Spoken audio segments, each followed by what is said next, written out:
Salut futur milliardaire, une main tranchée. Un tambour, une explosion mystérieuse. Une belle épouse, un mari disparu. Même la police ne parvient pas à élucider ce parfait crime. Mais de quoi s'agit-il vraiment? Cette femme en train de nourrir son chien s'appelle Rani. Elle se précipite chez elle. Et la silhouette qu'elle aperçoit n'est autre qu'une main coupée. En attendant l'arrivée de la police, on découvre que la victime a été démembrée, ne laissant qu'un tas d'ossements. Seule cette main retrouvée sur la scène du crime porte gravé le nom de Rani. C'est ainsi que l'on identifie le mort. Il s'agit de son mari. Rishi, assise au sol, Rani reste sans voix. Mais les policiers sur place jugent qu'il ne s'agit pas d'un simple accident. Hari, Chore Kanishane Alakta, surnommé Matash Pili, devient le suspect principal. Il est emmené au commissariat pour interrogatoire. Rani et Rishi s'étaient rencontrés grâce à un mariage arrangé par leurs parents. Dès la première rencontre, Rani avait été séduite par le charme de Rishi. Par l'entremise de sa mère, Rani avait montré qu'elle savait préparer des desserts d'hôtes. Elle était douée en tout. Et la famille de Rishi la considérait comme une femme parfaite, capable de tenir une maison et de cuisiner à merveille. De son côté, Rani se montrait satisfaite de ses fiancés, bien meilleure que les mauvaises surprises rencontrées sur Internet. Au fil de leur discussion, Rani se présenta franchement et avoua son goût pour les romans policiers de Pandaydot. Elle apprit alors que Rishi était ingénieur en électronique. N'était-ce pas une coïncidence parfaite? Mais au moment où la mère de Rishi entra dans la pièce, elle surprit la scène. Pour elle, il était impensable de conclure un mariage dès la première rencontre. De retour à la maison, elle refusa catégoriquement cette union d'hôtes. « Si tu oses insister pour ce mariage, je ne vivrai plus !» s'écria-t-elle. Elle tenta d'ouvrir une bouteille, mais échoua. Puis elle prit un drap pour simuler une pendaison, sans succès. Gênée, elle menaça même de sauter du balcon. Pourtant, personne ne réagit à ses cris. Malgré cela, Rishi ne prêta pas attention aux propos de sa mère. Il se mit aussitôt à préparer la chambre nuptiale d'hôtes, tout entier plongé. Dans la joie de son futur mariage, il abandonna ses vieilles lunettes pour des lentilles, acheta les romans policiers préférés de Rani et alla jusqu'à graver son nom sur son poignet. Quant à Rani, leur mariage fut célébré sans encombre. Rani suivit Rishi dans une petite ville. Mais dès sa descente du train, elle sentit un énorme contraste. Une autre jeune mariée était accueillie avec une fanfare et des proches, tandis qu'elle dut attendre 1 heure dehors avant de rentrer, seule sous une pluie battante. De retour à la maison, alors qu'elle voulait simplement fermer la buanderie, la porte céda sous la tempête. Quand elle revint, elle trouva Rishi à genoux, occupé à bricoler. Touchée, elle hésita un instant. Mais en serrant la serviette dans sa main, elle sentit que cette vie ne lui ressemblait pas d'hôte. Elle préféra se réfugier, seule dans sa chambre pour se reposer. Ce jour-là, son mari et ses beaux-parents passèrent la matinée entière au salon. Rani n'apparut que plus tard, vêtue d'une robe élégante, affichant ses mêmes sourires mystérieux. Une main tranchée, un tambour, une explosion mystérieuse. Une belle épouse, un mari disparu. Même la police ne parvient pas à élucider ce parfait crime. Mais de quoi s'agit-il vraiment? Le soir venu, Rani, vêtue d'un pyjama tout neuf, s'allongea amèrement sur le lit et demanda à Rishi « Si jamais j'ai mal à la poitrine, que devrais-je faire ?» Qui aurait dû être une conversation légère tourna autrement. Ne comprenant pas les sous-entendus, Rishi répondit sérieusement et se mit même à lui prescrire des conseils médicaux. Lorsqu'elle aborda la question des règles, il expliqua froidement qu'il suffisait de se reposer 2 jours. Mais quand Rani lui demanda s'il avait eu d'autres prétendantes auparavant, Rishi se lança dans des souvenirs, assis au bord du lit, évoquant une fille belle, douce, compétente en cuisine. Sans s'en rendre compte, il souriait. Alors, pourquoi? Sous la pression de ses paroles, Rishi, gêné, se réfugia dans la salle de bain. Le lendemain, à peine avait-il quitté la maison pour quelques heures que la guerre éclata dans le foyer. Après une dispute avec son père, plusieurs hommes se retrouvèrent le soir sur la terrasse pour discuter d'un plan d'hôte. Son frère Wang Mao affirma qu'un mari devait démontrer sa virilité devant sa femme d'hôte. Ainsi, ils établirent une stratégie pour Rishi, tandis que Rani, de son côté, faisait un appel vidéo à sa sœur et sa mère pour leur demander conseil. Bien sûr, la mode ou les artifices ne suffiraient pas. Ce jour-là, tous deux commencèrent leur propre tentative pratique. Rishi entra dans la chambre, prêt à séduire son épouse. Mais lorsque Rani laissa tomber volontairement un vêtement, il détourna les yeux et sortit aussitôt, trop timide pour regarder. Sa belle-mère, qui observait la scène, lui demanda alors de préparer le thé pour sa femme. Mais la seconde suivante, encore une fois, Rani fit exprès de laisser tomber ses habits. La belle-mère, témoin de tout cela, finit par perdre patience le soir venu. Rani montra à son tour son initiative. Elle demanda à Rishi de l'aider à déboutonner sa robe. Après tant de jours de mariage, ils franchirent enfin la première étape. Mais comme c'était leur toute première expérience, malgré des heures passées sur le lit, ils ne parvinrent pas à avancer enfin au moment crucial. En une seconde, Rishi échoua encore, comme un fusil à blanc. Rani, perdue, se leva pour vérifier, tandis que lui se recroquevillait dans un coin comme une tortue. Le lendemain matin, alors que Rani dormait encore profondément, Rishi se leva. Par hasard, il surprit une conversation téléphonique entre Rani et sa famille. Dans l'appel, Rani racontait tout avec trop de détails. Cette trahison blessa profondément Rishi. Effondré, il alla trouver son frère Wang Mao et lui confia que sa femme partageait sans retenue leur intimité conjugale avec sa famille. À ce stade, déçu de la vie conjugale, Rishi abandonna son congé de mariage et retourna travailler au service de l'électricité. Le soir, en rentrant, il évitait tout échange avec sa femme. Il entrait dans la chambre, se couchait aussitôt et dormait. Même son frère remarqua manque d'attention. Mais Rishi resta fermé. Rani, frustré, sortait boire et bavarder avec ses amis jusque tard dans la nuit. N'est qu'après avoir vu sa femme éteindre la lumière, qu'il osait revenir dans la chambre. Voyant le roman policier que Rishi lui avait acheté, elle le lut jour et nuit. Puisque tel était son mariage, elle accepta de vivre cette vie. Jusqu'au soir où, sur le chemin du retour, elle vit son mari discuter joyeusement avec une autre femme et monter avec elle, désespérée. Rani confia à sa mère qu'elle voulait retourner vivre chez ses parents. Mais Rishi surprit sa conversation. Lorsqu'elle tenta une nouvelle fois de se rapprocher, il déchira aussitôt les billets de leur voyage de noces. Cette nuit-là, Rani fut réveillée par des voix devant la porte. En sortant, elle vit un homme grand, beau, au corps robuste, dégageant une aura sauvage.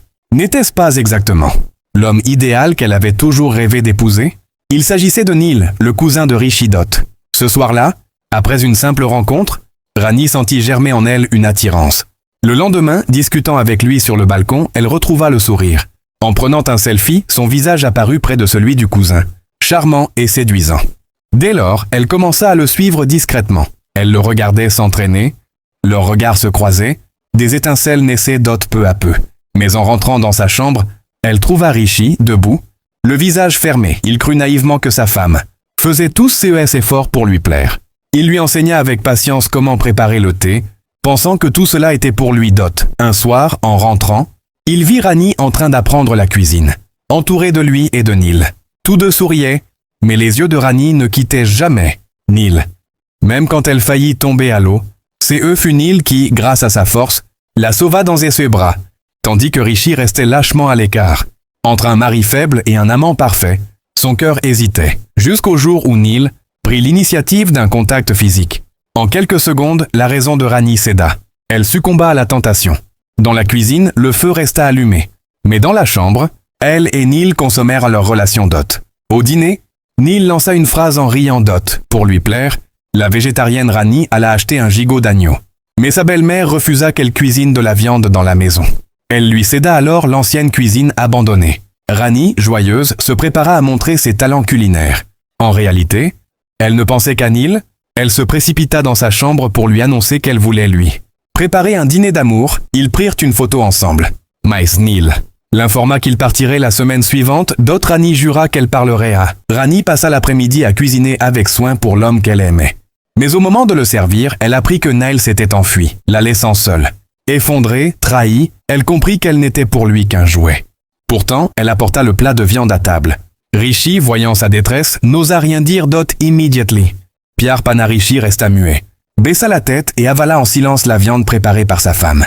Puis, soir-là, il se lava, sortit de la maison et marcha vers la rivière. Faible et sans courage, il tenta de chercher Neil pour se venger. Quand enfin il le trouva, il brandit une arme. Mais comment petit homme pouvait-il rivaliser avec un colosse? En 2 mouvements, Neil le plaqua au sol. Et le soir venu, Rishi subit encore son humiliation. Découragé, Ruissu rentra chez lui. Sa femme, en le voyant couvert de blessures, fut bouleversée. Neil, encore rempli de colère et de rancune, refusait de se calmer. Face à la situation, Nani ne cessa de s'excuser, espérant obtenir le pardon de Ruissu. Finalement, Nani fit ses bagages et quitta la maison. Mais en attendant le bus devant la porte, elle subit encore les moqueries de quelques passants. Très vite, toute la famille apprit la honte de cette affaire.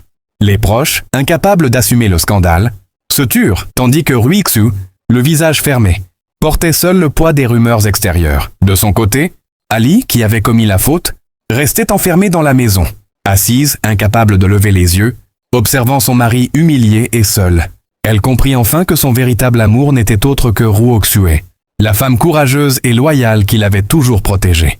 Elle prit alors sa décision, reprendre ses affaires, demander pardon et rester à ses côtés pour toujours. Mais dans l'esprit de Ruissu, l'image de Nani et de son cousin heureux ensemble continuait de tourner sans cesse, l'empêchant de fermer l'œil. Pour sa femme, CE n'était que le début d'une punition interminable d'Ot. Un jour, Ali découvrit dans le portefeuille de Ruissu une photo identique à celle tombée dans l'escalier. Cela ne suffisait pourtant pas à apaiser la soif de vengeance de Ruissu. Il devenait froid, presque effrayant. La nuit, sa femme rêvait qu'il voulait la tuer. Et même réveillée, lorsqu'elle se tournait, elle croisait encore son regard sombre, obstinément fixé sur elle Dot en public. Il ne se privait pas non plus de l'humilier devant leurs amis. Acculée, Nani finit par monter sur une barrière, prête à se jeter, persuadée que son mari voulait de toute façon sa mort. Dot Rui, Yu s'approcha lentement Dot Nani. En larmes, le supplia « Je t'en prie, je suis désolé. Vraiment désolé. » Face à ses excuses sincères et à son désespoir, Ruixu se radoucit enfin. Après tout, il l'aimait profondément. Ils s'étaient retrouvés au bord du gouffre, mais par miracle, ils réussirent à se réconcilier pour la première fois depuis longtemps. Yuesue put dormir paisiblement Dot les jours suivants. Ils reprirent une vie de couple ordinaire Dot. La femme ramassait souvent le portefeuille. Tombée à terre, les deux s'occupaient ensemble des petites choses du quotidien, rattraper les rendez-vous manqués, et Nani fit même l'effort de régler les tensions avec la belle famille. La cascade de Wulian aimait aussi les romans, et comme d'habitude, elle avait ouvert un salon de beauté à domicile. Une moto heurta le rétroviseur arrière de Ruissu. En soulevant le voile du conducteur, il découvrit que c'était son cousin. Furieuse, Nani marcha vers Neil, brisa d'un coup sec le rétroviseur de la moto, mais le cousin, non satisfait, continua à provoquer avec des paroles blessantes. Cette fois, Ruissu ne resta pas faible. Il accéléra brutalement et le poursuivit. Ainsi commença une course folle, pleine de vitesse et de passion. Voyant Ruissu changer pour elle, Nani tomba irrésistiblement amoureuse de cet homme fougueux. Finalement, la bataille entre les deux hommes prit fin lorsque leurs pénus se coincèrent, permettant au cousin de s'enfuir à nouveau.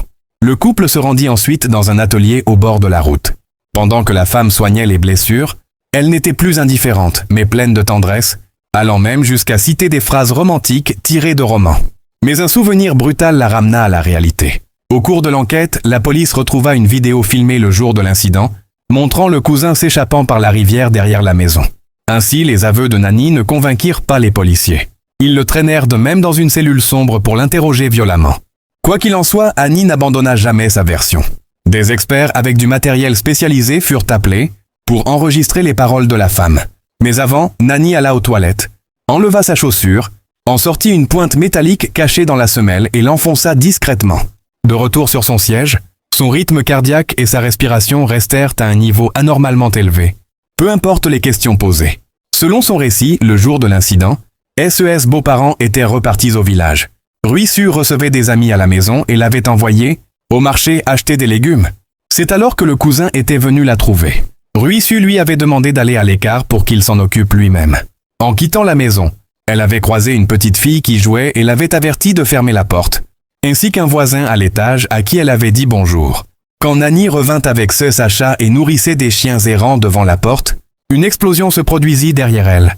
Tout au long de sa description, son rythme cardiaque ne varia pas. C'est eux qui empêcha les enquêteurs de prouver sa culpabilité. Ils demandèrent qu'elle retire ses chaussures. Ils découvrirent alors la pointe métallique. Dissimulée, Nani fut encore une fois testée, avec toujours le même résultat. Le chef de la police fit même venir un cocher pour confirmer. Mais celui-ci affirma son innocence Dot impuissant comme à le chef. Elle signa un accord et jeta un dernier regard au policier, qui, depuis l'étage, continuait de la fixer sans cligner des yeux Dot quelques années plus tard. Lorsque le chef de police fut muté, il découvrit par hasard dans le tribunal CE roman criminel Dot en le parcourant, il comprit que la vérité avait toujours été sous ses yeux Dot ce jour-là. En effet, le cousin et Nani s'étaient disputés. Mais leur échange était indécent. Les mots s'étaient envenimés. Très vite, les deux en étaient venus aux mains Dot. Dans la panique, la femme sortit un gigot d'agneau. Essoufflé, le cousin s'effondra soudainement, sans un mot et du sang jaillit abondamment. Quand Ruissu s'approcha pour vérifier, il découvrit que le cousin avait déjà cessé de respirer. Effondrée, sa femme voulut appeler la police pour se rendre. Mais son mari traîna le corps dans la chambre. La femme demanda alors c'est eux qu'il fallait faire. Ruissu prononça une phrase tirée du roman. La femme comprit aussitôt que son mari comptait imiter le crime parfait, décrit dans le livre. Sans attendre, Ruissu avala des antidouleurs. Prit de l'eau, demanda des glaçons, fit rouler une bonbonne de gaz et sortit le couteau le plus tranchant. Il trancha la main du cousin, puis plongea la sienne dans la plaie et banda l'artère avec un tissu. Il tendit le couteau à sa femme. Mais comment aurait-elle osé? Le temps pressait, Ruissu dut reprendre le couteau et s'en charger lui-même. Véritable guerrier de l'amour, il était prêt à sacrifier son bras pour la femme qu'il aimait, quitte à en mourir. Sa femme banda son moignon, l'habilla des vêtements du cousin, nettoya le sang dans la pièce et aspergea le sol d'essence. Le gigot d'agneau, utilisé comme arme, fut placé dans le sac de course, pour être ensuite découpé au marché en même temps qu'un gigot frais. Les os donnés aux chiens furent détruits sans laisser de traces. Voilà pourquoi la police ne retrouva jamais l'arme du crime. Dans la vidéo de surveillance, l'homme fuyant la rivière n'était pas le cousin, mais Ruissu lui-même. Après l'explosion, il avait profité d'un moment d'inattention, des patrouilles pour plonger dans la rivière. Mais affaibli par la perte de sang, il s'évanouit très vite.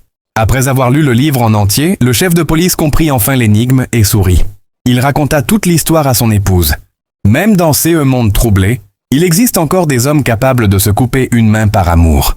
Finalement, Nanny décida de changer de ville pour recommencer une nouvelle vie. La foi dans l'amour permit à Ruissu d'expirer son dernier souffle. Et cette même force lui donna aussi la volonté de survivre. L'ombre familière derrière elle, ce visage qu'elle connaissait, ce bras manquant mais ce regard plein d'amour, restera gravé dans son cœur pour l'éternité. Voilà, c'était tout le contenu de cette vidéo. Si vous avez aimé, pensez à liker, commenter et vous abonner. Et votre visionnage est mon plus grand soutien. Retrouvons-nous dans la prochaine histoire de film.